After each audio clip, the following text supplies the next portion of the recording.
શરૂઆત મહત્વપૂર્ણ ખબરથી ગોધરા શહેર અને આસપાસના ગ્રામીણ વિસ્તારોમાં વરસાદના અહેવાલ આવી રહ્યા છે। વહેલી સવારથી જ આ વિસ્તારોમાં ધોધમાર વરસાદ પડી રહ્યો છે। ભારે વરસાદને પગલે શહેરના માર્ગો પાણી થયા છે। ગોધરા અને તેની આસપાસના ગ્રામ્ય વિસ્તારોમાં પણ ધોધમાર વરસાદ વાવડી ખુર્દ, વાવડી બુઝર્ગ, ગદુકપુર, પોપટપુરા, છબનપુર અને દરુનિયામાં વરસાદના અહેવાલ છે। વહેલી સવારથી જ વરસતા વરસાદને પગલે જનજીવન પ્રભાવિત થયું છે। તો પંચમહાલના ગોધરામાં વહેલી સવારથી જ ધોધમાર વરસાદ, ગોધરા શહેર અને આસપાસના ગ્રામ્ય વિસ્તારોમાં પણ ધોધમાર વરસાદ પડ્યો। વધુ માહિતી મેળવીએ પંચમહાલથી સંવાદદાતા રાજેશ જોશી જોડાયા છે। રાજેશ, પંચમહાલ જિલ્લામાં ગોધરા સિવાય બીજા કયા કયા તાલુકાઓમાં વરસાદ? પંચમહાલ જિલ્લાની વાત કરવામાં તો પંચમહાલ જિલ્લાના ગોધરા શહેરમાં વહેલી સવારથી વરસાદી માહોલ જામ્યો છે। સાથે જ જો વાત કરવામાં તો ઘોઘંબા તાલુકાના પૂર્વ વિસ્તાર, મોરવા હડપ અને અન્ય જે વિસ્તારો છે તેમાં પણ હાલ ધીમી ધારે વરસાદ વરસી રહ્યો છે। ક્યાંક હળવા તો ક્યાંક ભારે ઝાપટા સાથે વરસાદ વરસી રહ્યો છે, જેને લઈને હાલ જે ખેડૂતો છે તેમાં ખુશી જોવા મળી રહી છે। સાથે જ જે જળાશયો છે તેમાં પણ વધુ ને વધુ નાવાની આવક નોંધાઈ રહી છે, જેથી આગામી ઉનાળામાં પણ જે જળ સંકટ આવવાની જે શક્યતાઓ હતી અને ડેમ નહીં ભરાય તેવી શક્યતાઓ હતી, તેના વચ્ચે હાલ ડેમો ભરાતા સૌમાં ખૂબ ખુશી જોવા મળી રહી છે। જગતનો તાત પણ હાલ ખુશ જોવા મળી રહ્યો છે। જો કે જે રીતે વરસાદ વરસી રહ્યો છે જેને લઈને ગોધરામાં જે નીચાણવાળા વિસ્તારો છે, સાથે જે માર્ગો પર પાણીના નિકાલનો અભાવ છે ત્યાં પાણીનો જમાવડો થતા જનજીવન પ્રભાવિત થયેલું જોવા મળી રહ્યું છે। જી રાજેશ, આભાર માહિતી આપવા માટે।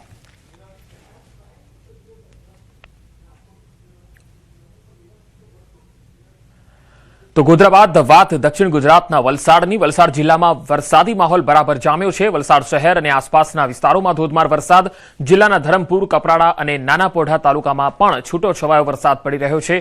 મેઘમંડાણ સાથે જિલ્લામાં પવિત્ર શ્રાવણ માસનો આરંભ થયો છે, ત્યારે વરસતા વરસાદ ખેતીના પાક માટે પણ અનુકૂળ માનવામાં આવી રહ્યો છે। ખેડૂતોમાં આનંદની લાગણી છે। હવામાન વિભાગ જિલ્લામાં ભારે વરસાદની આગાહી ઓલરેડી કરી ચૂક્યું છે, એટલે કે હજુ પણ આ વિસ્તારોમાં વરસાદના એંધાણ રહેશે।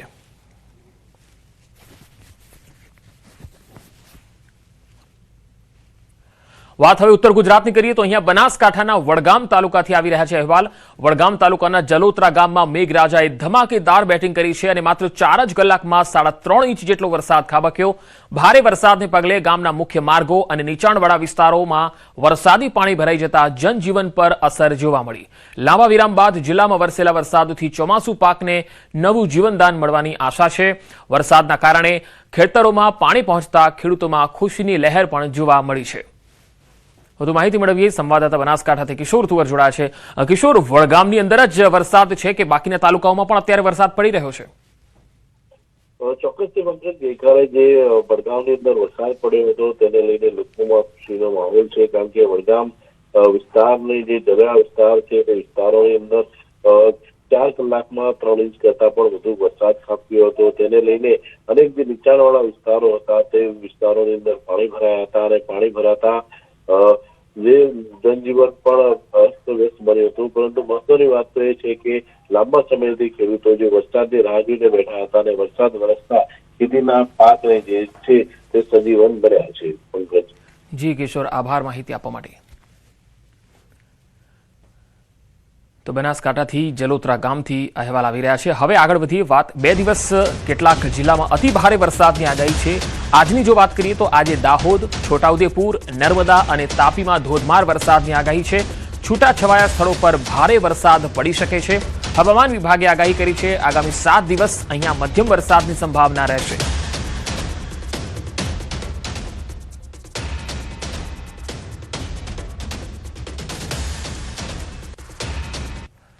હવે વાત મહીસાગરની। મહીસાગરના સાતકુંડા વોટરફોલનું આહલાદક દ્રશ્ય જોવા મળ્યું છે। આ તસવીરો જુઓ, અદ્ભુત સૌંદર્ય છે। ચોમાસામાં 16 કળાએ ખીલી ઉઠ્યો છે સાતકુંડા વોટરફોલ। ધસમસતા પાણીના પ્રવાહનું રૌદ્ર સ્વરૂપ પણ દેખાઈ રહ્યું છે। પહાડોમાંથી વહેતા પાણીથી સાતકુંડા બન્યા છે। ઊંચાઈથી પડતા પાણીથી આ સર્જાયો છે મનમોહક નજારો। ચોમાસામાં કુદરતી સૌંદર્યથી ખીલી ઉઠ્યો સાતકુંડા વોટરફોલ। ધસમસતા પાણીના પ્રવાહનો અદ્ભુત નજારો જોવા મળી રહ્યો છે।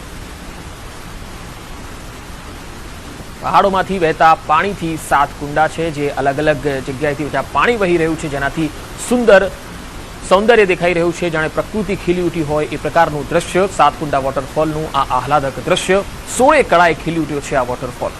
મહીસાગરનો આ અદ્ભુત નજારો, પહાડોમાંથી પાણી જે વહી રહ્યું છે જેનાથી સાતકુંડા બન્યા છે, અને આ જ નજારો જ્યારે ધોધમાર વરસાદ આવે, અહીંથી પાણી વહેતું હોય ત્યારે આ જ રીતે અદ્ભુત સૌંદર્ય જે છે એ વહી નીકળતું હોય છે. સાતકુંડા વોટરફોલનું આ આહલાદક સૌંદર્ય છે જે તમે નિહાળી શકો છો બંને અલગ અલગ તસવીરોમાં. સાતકુંડા વોટરફોલના આ દ્રશ્યો જે 16 કળાએ ખીલી ઉઠ્યો છે. મધ્યપ્રદેશના ખંડવા જિલ્લામાં છેલ્લા 48 કલાકથી વરસી રહેલા ભારે વરસાદને કારણે નદી નાળા છલકાયા છે. અનેક માર્ગો પર પાણી ફરી વળ્યા છે. સુક્તા ડેમના 4 ગેટ 1 મીટર ખોલાતા સુક્તા નદીમાં જળસ્તર ઝડપથી વધ્યું છે.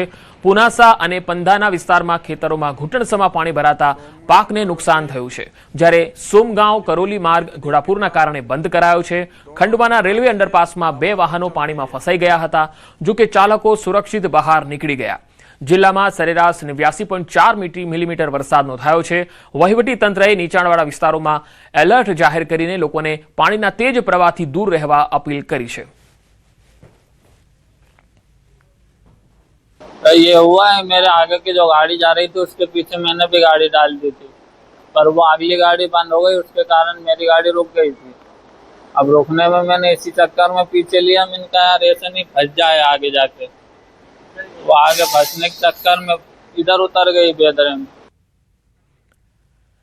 તો ચમોલીના જિલ્લાધિકારી ગૌરવ કુમારે તમક વિસ્તારનું હેલી સર્વેક્ષણ કર્યું હતું. આ સર્વેક્ષણ બાદ તેમણે સ્પષ્ટ કર્યું કે ગામની ઉપર કોઈપણ પ્રકારનું તળાવ કે ગ્લેશિયર અસ્તિત્વમાં નથી.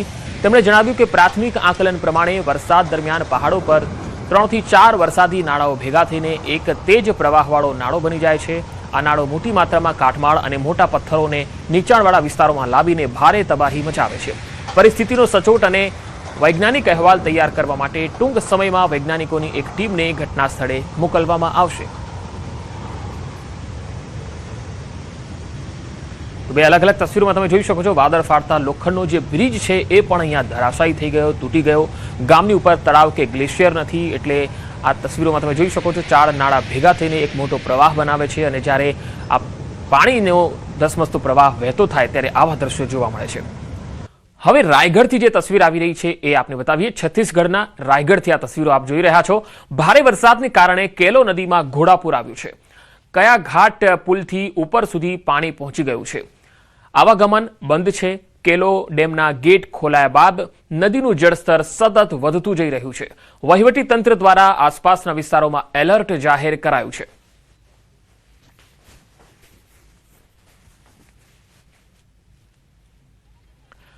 હવે રાજસ્થાનના ઉદયપુરથી આવી રહી છે તસવીરો. ઉદયપુરના ઓંગણા વિસ્તારમાં વાકલ નદી પર કુંભારવાસ પુલ તૂટેલી હોવાથી ગામજનો અને વાહન ચાલકોની મુશ્કેલી વધી રહી છે. બુધવારે વરસાદ બાદ નદીમાં પાણીની આવક વધવાથી નદી વચ્ચેથી બનાવેલો વૈકલ્પિક માર્ગ જોખમી બની ગયો અને એક જીપ પાણીમાં ફસાઈ ગઈ.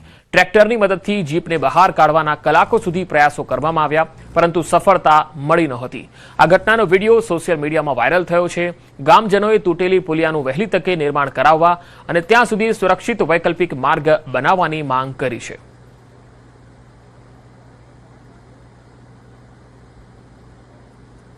તો રાજસ્થાનના જયપુર ગ્રામ્યના રેનવાલ કસ્બા અને આસપાસના ગ્રામ્ય વિસ્તારોમાં ભારે વરસાદથી જનજીવન પ્રભાવિત થયું છે. રેનવાલના અનેક વિસ્તારોમાં પાણી ભરાઈ જતા રસ્તાઓ દરિયામાં ફેરવાઈ ગયા. અંબેડકર કોલોની, મુખ્ય બજાર, બાગ ચોરાહા, કિસાન મંદિર અને બસ ડેપો નજીક જળભરાવથી રાહદારીઓ અને વાહન ચાલકોને મુશ્કેલી પડી. સ્થાનિકોના જણાવ્યા મુજબ નાળાની યોગ્ય સફાઈ ન થવાથી પાણીનો નિકાલ ઝડપથી થઈ શક્યો નથી. ભારે વરસાદે નગરપાલિકાની સફાઈ વ્યવસ્થાની પોલ ખોલી નાખતા હવે પાણીના નિકાલની વ્યવસ્થા કરવી પડે એ પણ પાલિકા માટે એક મોટો પડકાર બની ગયો છે.